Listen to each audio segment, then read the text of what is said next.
All right, I'm done. This was my finishing touch. I still need to get a little latch for it, but storage.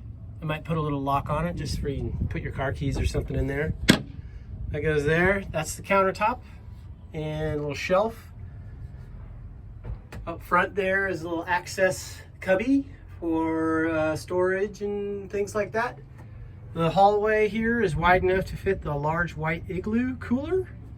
And I'm thinking the toilet will fit in there if it needs to be taken, but certainly water and stuff.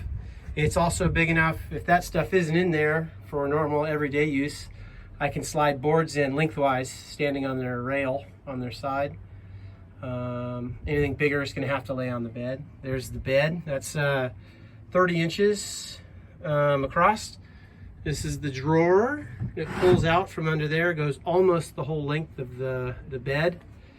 But that's where the kitchen and the stove and stuff will be.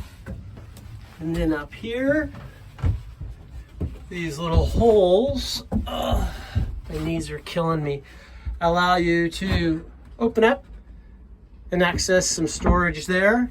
That gets you into the drawer, whereas this one is its own little blocked off cubby for like clothes and stuff like that. But it's done, less than 300 bucks, and it only took me, literally about 4, 5 or 6 hour days, but it's done.